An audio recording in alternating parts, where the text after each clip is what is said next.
তোমাদের এই সময়টুকুতে আসলে একটু রিফ্রেশমেন্ট দরকার। আমি তো টেস্ট পরীক্ষার সময়টুকু পার করে আসছি আমার লাইফে। এসএসসি তে একবার ফেস করছি, এইচএসসি তে একবার ফেস করছি। যে লেভেলের প্রেশার যায় আসলে তারপরে একটু রিফ্রেশমেন্ট না হইলে একদমই হয় না। তো তোমাদেরকে রিফ্রেশমেন্ট দেওয়ার জন্য আমি রেগুলার বেসিসে যেই জায়গাটাতে আমার রিফ্রেশমেন্ট দরকার হইলে এসে বসি, ওই জায়গাটা থেকে তোমাদের টেস্ট পরীক্ষার পরে এসএসসি পরীক্ষার আগে পর্যন্ত এখন কি করণীয় হবে সবকিছু নিয়ে খুবই ঝটপট ছোট করে বলবো। ডিটেলড ভিডিও আমি স্টুডিওতে যাব, বড় স্ক্রিনে আসবে, বাট এখানে রিফ্রেশমেন্ট সহ খুবই ছোট করে বলবো। তো এই ভিডিওটা হচ্ছে যাদের টেস্ট পরীক্ষা খারাপ হয়েছে প্লাস ভালো হয়েছে সবার জন্যই। ওকে, প্রথম কোশ্চেন, ভাইয়া আমার টেস্ট পরীক্ষা অনেক বেশি খারাপ হয়েছে, আমি কি এখনো কামব্যাক করতে পারবো? এটার অ্যান্সার হচ্ছে, ভাই তোমরা খুবই লাকি, তোমরা 4 মাস সময় পাচ্ছ। আমি যদি নভেম্বর মাসটা বাদ দিই, ডিসেম্বর, জানুয়ারি, ফেব্রুয়ারি, মার্চ, এপ্রিলেও কিন্তু আরো 15 দিন সময় পাবা। এপ্রিলের মাঝামাঝি থেকে পরীক্ষা শুরু হবে। 4 মাসে না ভাইয়া এসএসসির পড়াশোনা মোটামুটি 3 বার শেষ করা যায়, বুঝছো? সো যাদের এক্সাম খারাপ হয়েছে তোমরা খুব ভালো মতোই কামব্যাক করতে পারবা। অনেকেই বলবে কামব্যাক ইজ এ স্ক্যাম, অথবা হাবি যাবে অনেক কিছু বলবে, বাট ইটস অ্যাকচুয়ালি পসিবল। তুমি যদি একটু খোঁজ খবর নাও, তোমার সিনিয়র বড় ভাইয়া এবং আপু অনেকে আছে যারা টেস্ট পরীক্ষাতে 1টা 2টা 3টাতে ফেল করছে, স্টিল তারা রি এক্সাম দিয়ে 3 মাস সময় পিরিয়ডেও তারা কামব্যাক করতে পারছে এন্ড এ প্লাস রাখতে পারছে। But that's too much difficult, তোমাকে এটা বুঝতে হবে, অনেক বেশি ডিফিকাল্ট। কিভাবে ট্যাকেল দিবা, কিভাবে অ্যাপ্রোচ দিবা, সেটা আমি একটু পরে আসতেছি। এইবারে আসো সেকেন্ড ক্যাটাগরি স্টুডেন্ট, যাদের পরীক্ষা ভালো হয়েছে। তাদের কোশ্চেন, ভাই আমার পরীক্ষা ভালো হয়েছে, বাট আমি অ্যাকচুয়ালি ভয়ে আছি ক্লাসটা ধরে রাখতে পারবো কিনা, অথবা আমি ভাইয়া বোর্ডে টপ করতে চাই, টপ 10-এ থাকতে চাই। এই 4 মাস সময়ের মধ্যে কি এটা পসিবল? আমি আসলে কোন রকম অ্যাভারেজ পড়াশোনা করছি, ভালো হয়েছে, বাট আমি এটাকে নেক্সট লেভেলে নিতে যাচ্ছি। ছাড়া খারাপ এক্সাম দিছে তারা যদি কামব্যাক করতে পারে, তোমার হাতে 4 মাস টাইম আছে, তোমার মোটামুটি ভালো পড়া আছে, তুমি কেন পারবা না? তুমি আরো ইজিলি পারবা। কাজে এই দুই ধরনের স্টুডেন্ট এখন কিভাবে কামব্যাক করবা, এটা নিয়ে আমি তোমাদেরকে বেশ কিছু পয়েন্ট বলবো, খুব মনোযোগ দিয়ে শোনো এন্ড খাতা নাও, খাতা নিয়ে নোট। 1 নম্বর পয়েন্ট, এতদিন তুমি যে প্রেশারটার ভেতর দিয়ে গেছো, এখন যদি একটা ব্রেক না নাও, তাইলে তুমি সামনের দিনগুলোতে তোমার যে থ্রটলটুকু দেওয়া দরকার, তোমার যেই ডেডিকেশনটুকু দেওয়া দরকার, সেটা তুমি দিতে পারবা না। তোমার ব্রেনকে এখন একটা ব্রেক দেওয়া দরকার। খুবই সিম্পল, 3 দিনের জন্য ছোট্ট একটা ব্রেক নাও, ম্যাক্স 7 দিন, এর বেশি ব্রেক নিও না। 3 থেকে 7 দিন, 3 দিনের আবার কমে নিও না, ঠিক আছে? তোমার যদি অনেক বেশি খারাপ অবস্থা হয়ে থাকে, যদি এমন মনে হয় যে না আমি আজকেই পড়তে বসতে চাই, দরকার নেই, পড়া যদি নাও হয়, 3 থেকে 7 দিনের একটা ব্রেক নিও। ব্রেকে কি করবা? ব্রেকে হচ্ছে ওইসব মানুষজনদের সাথে টাইম কাটাও যারা অ্যাকচুয়ালি তোমাকে গুড ভাইবস দেয়, তোমাকে পজিটিভ ভাইবস দেয়। এটা তোমার বন্ধু বান্ধব হইতে পারে, ফ্যামিলি হইতে পারে, বা নানির বাড়িতে যাইতে পারো, দাদির বাড়িতে যাইতে পারো, বাট মেক শিওর তুমি যাতে একটা গুড ভাইবস পাও। 1 নাম্বার জিনিস, একটা ব্রেক নাও। এবার আসো 2 নাম্বার জিনিস, 3 দিন থেকে 7 দিন তোমার ব্রেক না হয়ে গেলে, এবার তোমাকে অ্যাকচুয়াল অ্যাকশনে নামার আগে তোমার মেন্টাল প্রিপারেশনটাকে 100-এ 100 নিতে হবে। এটা কিভাবে হবে? খুবই সিম্পল একটা ওয়ার্ড দিয়ে যদি বলি, মনক মোড়ে চলে যাও। জিনিসটা কিরকম? তুমি জাস্ট চিন্তা করো, কোনো একজন মানুষ যদি ধরো কোন একটা সিভিয়ার অ্যাক্সিডেন্ট করছে, করার পর সে যদি 3 মাস কিংবা 4 মাস আইসিইউতে থাকে, সে যদি এই 4 মাস পুরো পৃথিবীর কোনো কিছুর খোঁজ খবর না নেয়, সে যদি 4 মাস পর সুস্থ হইতে পারে এবং স্বাভাবিক লাইফে ব্যাক করতে পারে, তুমি যদি আগামী 4 মাসের জন্য কমপ্লিটলি চারপাশ থেকে নিজেকে ডিসকানেক্ট করে ফেলো, সে যদি কামব্যাক করতে পারে লাইফে চারপাশে আপডেট না রেখে, তুমি কেন পারবা না? তুমিও পারবা। খুবই সিম্পল, ব্রেকটা নেওয়ার পর বাসায় এসে বসো, বসে একটা সাদা খাতা, এরকম একটা সাদা খাতা নিয়ে বসবা, বসে মোটামুটি 2টার মতো পেজ বরাদ্দ করবে। একটা পেজে হচ্ছে টেস্ট পরীক্ষার আগে বা টেস্ট পরীক্ষার সময়টুকুতে তুমি যেই ফল্টগুলো করছো, যেগুলোর কারণে তুমি টেস্ট পরীক্ষায় তোমার বেস্ট আউটপুটটুকু দিতে পারো না, সবগুলো রিজন এখানে লিখো। আরেকটা পাতায় তোমার প্রতিটা সাবজেক্টের যত গ্যাপ আছে, এই গ্যাপগুলো লিখবে। এটা যখন লিখবা, তখন তোমার অটোমেটিক্যালি মাথার মধ্যে প্ল্যানটা গোছানো হয়ে যাবে। আচ্ছা, আমার মাঝে এই ঝামেলা ছিল, আমি প্রবাবলি গেমে অনেক বেশি টাইম দিচ্ছি, গার্লফ্রেন্ডে কিংবা বয়ফ্রেন্ডে অনেক বেশি টাইম দিছি, ইউটিউবে অথবা ফেসবুকে হয়তো অনেক বেশি টাইম নষ্ট করে ফেলছি। এগুলো তোমার লিস্টে থাকলো। নেক্সট তোমার কাজ হবে এগুলোকে কমপ্লিটলি বাদ দেওয়া। সেকেন্ড, তুমি যখন দেখবা যে আমার ফিজিক্সের এই কয়টা চ্যাপ্টার বাকি আছে, ম্যাথের এই কয়টা চ্যাপ্টার বাকি আছে, অথবা বাকি সাবজেক্টগুলোর এই কয়টা চ্যাপ্টার বাকি আছে, তুমি অটোমেটিক্যালি বুঝে যাবা যে এখন তোমাকে কি করতে হবে, তোমাকে কি পরিমাণ সময় দিতে হবে। সো 2 নাম্বার কাজ হচ্ছে তোমাকে ফার্স্টে মন্ক মোডে যাইতে হবে। মন্ক মোডে গিয়ে তুমি একটা খাতা নিয়ে বসবা, বসে তোমার ফলস গুলো নোট করবা এবং কি কি গ্যাপ আছে এগুলো নোট করবা। এইবারে আসো 3 নাম্বার স্টেপ, অ্যাকশন নেওয়ার স্টেপ। এইবার তোমার কাজ হবে গোছানো একটা রোড ম্যাপ ধরে ধরে সুন্দর করে তোমার যেই গ্যাপগুলো আছে এই গ্যাপগুলো ফিল আপ করে ফেলা। গ্যাপগুলো কবের মধ্যে ফিল আপ করা উচিত হবে? তোমার হাতে টাইম আছে ডিসেম্বর, জানুয়ারি, ফেব্রুয়ারি এবং মার্চ, এই 4 মাস।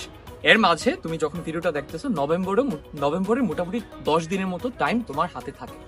আমি নভেম্বর যদি বাদ দিই, নভেম্বর আমি ধরে নিচ্ছি যে হাবি যাবি অনেক কিছু তো সময় চলে যাবে, তো তুমি যদি ডিসেম্বর মাসটাকে টার্গেট করো, জাস্ট 1 মাস যদি তুমি নিজেকে কমপ্লিটলি সবকিছু থেকে ডিসকানেক্ট করে মন্ক মোডে থেকে, মন্ক মোড মানে হচ্ছে তুমি ঘুম থেকে জাগবা একদম ঘুমাইতে যাওয়ার আগে পর্যন্ত 8 ঘন্টা ঘুম ছাড়া বাকি যে 16 ঘন্টা প্রতিটা মোমেন্ট তুমি হয় পড়বা, আদারওয়াইজ তুমি যদি নাও পড়ো তুমি পড়াশোনার চিন্তা ভাবনার মধ্যেই থাকবা। আচ্ছা আমার এটা বাকি আছে, ওইটা আমাকে শেষ করতে হবে, হ্যাঁ এই পড়াটা ভুলে যাচ্ছি, ওইটা রিভাইজ দিতে হবে। যতক্ষণ তুমি কমপ্লিটলি এই চিন্তাটার মধ্যে ডুবে থাকবা ততক্ষণ তুমি অ্যাকচুয়ালি প্রোডাক্টিভ থাকতে পারবা। এইভাবে যদি মন্ক মোডের মধ্যে থাকো মোটামুটি ডিসেম্বর মাস, একটা মাস যদি তুমি ফোকাসড থাকো, এই 1 মাসের মধ্যেই তোমার যতই গ্যাপ থাকুক না কেন তুমি শেষ করে ফেলতে পারবা। ম্যাক্স যদি তোমার টাইম লাগে গ্যাপ ফিল আপ করতে, যদি তোমার অবস্থা খুবই বাজে হয়, হয়তো তোমার জানুয়ারি মাসটা লাগতে পারে, এর বেশি কিন্তু সময় লাগবে না। তাইলে 3 নাম্বার আমার অ্যাকশন প্ল্যান কি? অ্যাকশন প্ল্যান হচ্ছে আমি ডিসেম্বর এবং জানুয়ারি এই 2 মাসে চেষ্টা করবো ডিসেম্বরের মধ্যে গ্যাপটা ফিল আপ করে ফেলতে। যদি পসিবল না হয় জানুয়ারির মধ্যে, if I die I die, জানুয়ারির মধ্যে আমি যে কোনো মূল্যে আমার গ্যাপটা ফিল আপ করে ফেলবো। ওকে, এই 3 নাম্বার স্টেপটা আমাকে একটু তোমাকে ইলাবোরেট করে বুঝাইতে হবে। তোমার গ্যাপ ফিল আপ করার স্টেপ হবে 3টা। যে চ্যাপ্টারগুলা তোমার গ্যাপ লিস্টে আসছে, 1 নাম্বার কাজ হবে ধরো তোমার ফিজিক্সের কাজ ক্ষমতা শক্তি, এটা তোমার গ্যাপ লিস্টে আছে, এটা গ্যাপটা তুমি কিভাবে ফিল আপ করবে? 1 নাম্বার কাজ হবে তুমি ওই চ্যাপ্টারটার কয়টা ক্লাস দেখে ফেলবা, যে ক্লাসগুলো দেখলে ওই চ্যাপ্টারটার তোমার কনসেপ্ট ক্লিয়ার হয়ে যাবে। এখন যদি তুমি চিন্তা করো আমি বাসায় প্রাইভেট টিউটর রেখে, কোচিং এ যেয়ে অথবা হচ্ছে অনলাইনে ফ্রি ক্লাস দেখে ঘুরে ঘুরে আমার সিলেবাস শেষ করবো, এটা পসিবল হবে না। কারণ এতদিন কিন্তু তুমি এগুলো করে আসছো, বাসায় প্রাইভেট টিউটর ছিল, তুমি ব্যাচেও পড়ছো, স্কুলেও পড়ছো, অনলাইনে ফ্রি ইউটিউবে ফেসবুকে প্রচুর লাইভ দেখছো, তোমার কিন্তু শেষ হয় না। কারণ ওইগুলোতে আসলে খুবই ফোকাসড হতে খুবই দ্রুত এফিসিয়েন্টলি পড়া শেষ করা যায় না। তোমার এখন দরকার হবে গোছানো একটা ওয়েবসাইট বেসড অথবা অ্যাপ বেসড একটা প্রোগ্রাম, যেটা থেকে তুমি ওই যে চ্যাপ্টারটা তোমার গ্যাপ লিস্টে আছে ওই চ্যাপ্টারটার যেই কয় ধরনের ক্লাস দরকার, academic class, question solving class অথবা অ্যানালাইসিস রুটম্যাপ ক্লাস, এগুলো দেখে নিয়ে তুমি কনসেপ্ট ক্লিয়ার করবা। 2 নাম্বার কাজ হবে তুমি এবার ওই চ্যাপ্টারটা মূল বই থেকে একবার রিডিং দিয়ে ফেলবা। রিডিং দিলে কি হবে, তুমি যা যা কনসেপ্ট বুঝলা ওইখান থেকে মূল বইয়ে কাতাবি ভাষায় কি কি বলছে এটা তোমার ব্রেনে কানেক্ট করবে। এইবারে 3 নাম্বার স্টেপ, মেইন স্টেপ, তোমাকে এবার ওই চ্যাপ্টারটার বোর্ডের এমসিকিউ সলভ করতে হবে। বললে যেটা হবে এক্সাম হলে কি কি আসবে এবং কিভাবে সলভ করতে হবে এই দখলটুকু তোমার চলে আসবে। এই 3টা স্টেপ কমপ্লিট করার জন্য তুমি যদি গোছানো একটা প্রোগ্রাম চাও, কমেন্ট ডেসক্রিপশনে দেখো লিংক দেওয়া আছে, ওখান থেকে ওটাতে এনরোল করে এখন শুরু করে দিতে পারো। তাহলে গ্যাপ ফিল আপ করার অ্যাকচুয়াল স্ট্র্যাটেজিটা কি হবে আমি তোমাকে বলে দিলাম। এবার তুমি যদি টানা গ্যাপ ফিল আপই করতে থাকো, সপ্তাহে 7 দিন যদি গ্যাপই ফিল আপ করতে থাকো, তাহলে যেটা হবে তুমি আজকে যেটা পড়ছো, ধরো আজকে কালকে পরশু মিলে তুমি একটা চ্যাপ্টার শেষ করছো, আমি যেমনে বলছি এমনি শেষ করছো, ক্লাস দেখলা, মূল বই পড়লা, বোর্ডে এমসিকিউ সলভ করলা, মোটামুটি 7 দিন যাওয়ার পর তুমি দেখবা সবকিছু ভুলে যাচ্ছ। এই জন্য তোমাকে যেটা করতে হবে গ্যাপ ফিল আপ করার পাশাপাশি উইকে 1 দিন তোমাকে টাইম রাখতে হবে আগে যা পড়ছো এগুলো যাতে ভুলে না যাও, এগুলোকে রিক্যাপ করার জন্য।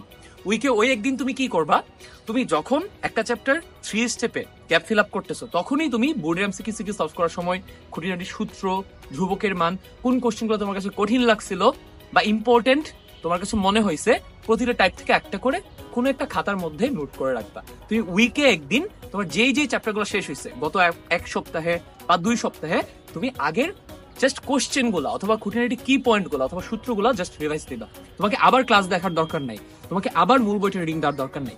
এইভাবে করে তুমি যদি উইকে 5 দিন গ্যাপ ফিল আপে ফোকাস দাও, 2 দিন যদি রিভিশনে ফোকাস দাও, তাহলে দেখবা ইজিলি ডিসেম্বর বা এট ম্যাক্স জানুয়ারির মধ্যে তোমার সিলেবাসটা শেষ হয়ে যাচ্ছে। আমি আবারও বলি, তুমি যদি এই গ্যাপ ফিল আপ এবং রিভিশনের জন্য এই 2 মাসে যদি প্রাইভেট ব্যাচে যাও, বাসায় টিউটর রাখো, অনলাইনে লাইভ ক্লাসে ঘোরাঘুরি করো, তাহলে তোমার জীবনও শেষ হবে না। তোমাকে একটা অ্যাপ বেসড অথবা ওয়েবসাইট বেসড একটা প্রোগ্রাম থেকে সবকিছু শেষ করতে হবে। ওকে, তাহলে ডিসেম্বর এবং জানুয়ারিতে তুমি কিভাবে গ্যাপটা ফিল আপ করবা এটা শেষ হয়ে গেল। ফেব্রুয়ারি এবং মার্চের প্ল্যানটা এখন আমি তোমাকে দিব না। ওই 2 মাস অ্যাকচুয়ালি তোমার রিভিশন এবং তোমাকে মডেল টেস্ট দিতে হবে এবং ওই সময়টুকুতে তোমাকে প্রিপারেশনটাকে চূড়ান্তভাবে গোছাইতে হবে। ওই রিলেটেড ডিটেইলড গাইডলাইন আমি আমি যখন স্টুডিওতে যাব স্মার্ট বোর্ডে তোমাদের জন্য একদম ডিটেইলসে রেকর্ড করব। তুমি যদি ওইটা পাইতে চাও চ্যানেলটাতে সাবস্ক্রাইব করে রাখো। আর তোমার যদি এই টোটাল প্রসেসটার মধ্যে কোথাও যদি কোনো সমস্যা হয়, এগুলো নিয়ে যদি কোশ্চেন করতে চাও, তুমি কমেন্টে এবং ডেসক্রিপশনে দেখো একটা গ্রুপের লিংক দেওয়া আছে। এই গ্রুপটাতে জয়েন করে ফেলো, ওখানে আমি আছি, ওখানে আমাকে মেনশন দিলে অথবা তোমাদের ভাইয়া আছে, সাদিদ ভাইয়া আছে এবং আরো বাকি টিচার আছে, ওখানে মেনশন করলে তোমার যে প্রবলেমটা হচ্ছে এটা যদি আমাদেরকে জানাও, ওইটার সমাধান আমরা দেওয়ার চেষ্টা করব। ওকে, তাইলে আমি যদি রিক্যাপ করি, তাহলে 1 নাম্বার কাজ হবে তুমি 3 দিনের একটা রিফ্রেশমেন্ট ব্রেক নিবা।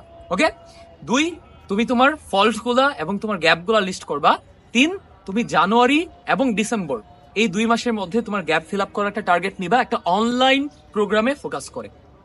এন্ড তোমার যদি কোনো প্রবলেম থাকে তুমি কমেন্টে ডেসক্রিপশনে দেওয়া গ্রুপটাতে জয়েন করে তোমার প্রবলেমগুলো আমাদেরকে জানাবা এবং সলভ করে নিবা। তোমার যদি স্টিল আর কোনো প্রবলেম থাকে তুমি আমাদেরকে কমেন্টে জানাইতে পারো, আমরা চেষ্টা করব ওই জিনিসগুলো নিয়ে ভিডিও বানাতে।